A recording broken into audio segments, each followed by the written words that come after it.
The murder of George Floyd last year sparked nationwide protests, but it also motivated companies to promise better equity within and outside of their corporations. While many companies made a statement on racial justice, Bloomberg found 79 of the S&P 100 either pledged money to organizations promoting diversity or committed to investing in Black-owned businesses. Bloomberg also found 66 companies in the S&P promised diversity changes to their hiring practices, 50 of them promising more diversity with managers and executives. Joining us now is Color of Change's Senior Director of Media, Culture, and Economic Justice, Jade Magnus Ogunnaike. Jade, welcome. So great to have you with us. So we are approaching 1 year since George Floyd was killed.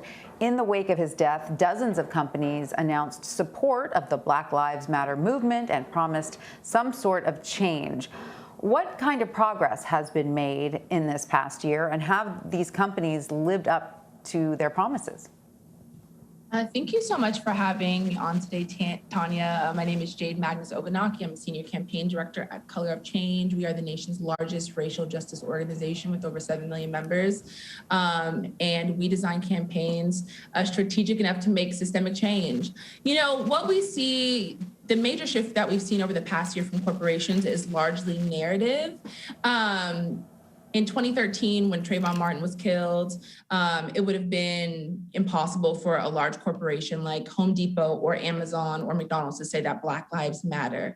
And so it's a somewhat meaningful step for these corporations to come out and make these statements. But what we've seen is that the changes that these corporations have made are largely cosmetic.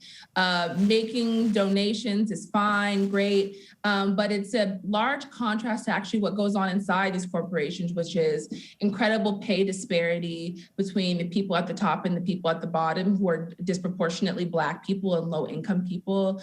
It's kind of hard to take a corporation seriously that says Black Lives Matter when they pay their low-wage workers who are disproportionately Black under a living wage.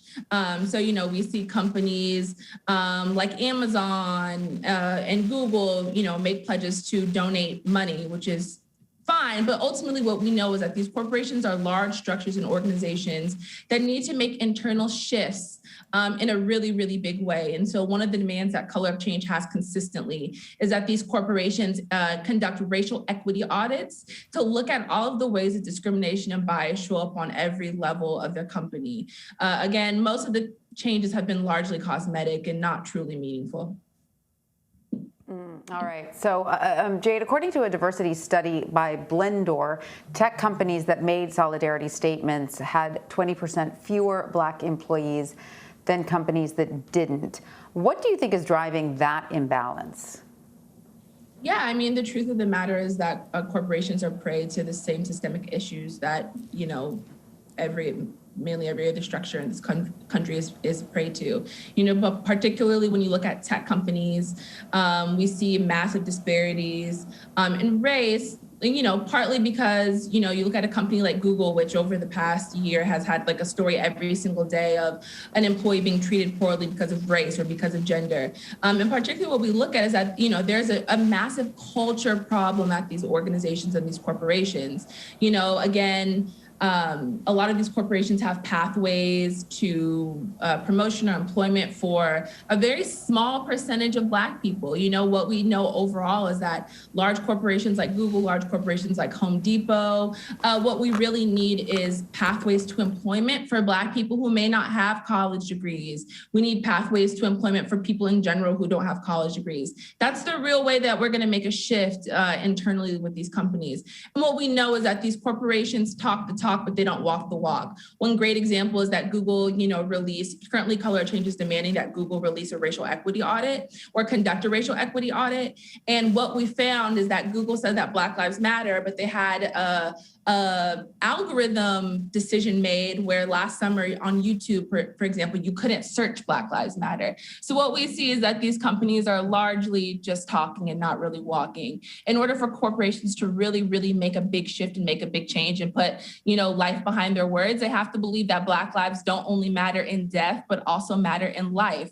And that involves making the material conditions of the Black workers and low-income workers who work at these corporations better, which all these corporations have the ability companies to do. If you believe that Black lives matter and that Black people are important, pay your workers enough to pay their bills. Right. So after George Floyd's death, Jade, you created the Beyond the Statement campaign. Can you tell us about that and what kind of results the campaign has brought about so far? Yes, absolutely. So Color of Change created the Beyond the Statement campaign hub because, as I said, for the first time, companies and corporations were making these statements affirming racial justice. And we wanted to help them ensure that they were going to actually put their money where their mouth is and make systemic changes. So some of the, short list of some of the changes that were made. For example, we pushed Target to make their $15 minimum wage permanent and not just past COVID. They did do that. We had other successes with Levi's paying their employees during the pandemic. But what we know is that the fight for economic justice is long, and Color of Change is fully committed to doing that. Beyond the Statement is all about corporations, as I said, bettering the material conditions of their employees' lives. And so it's a long haul. We have actually many new exciting campaign wins and victories to discuss that you all should tune into Color of Change on Instagram and Twitter to follow. We'll be releasing them over the next 2 weeks, but we've had some massive corporate shifts over the past 2 weeks. Oh, all right. We will check those out. Well, Jade Magnus Ogunnaike, thank you so much for joining us. We appreciate it. Thank you, Tanya. You all have a fantastic day.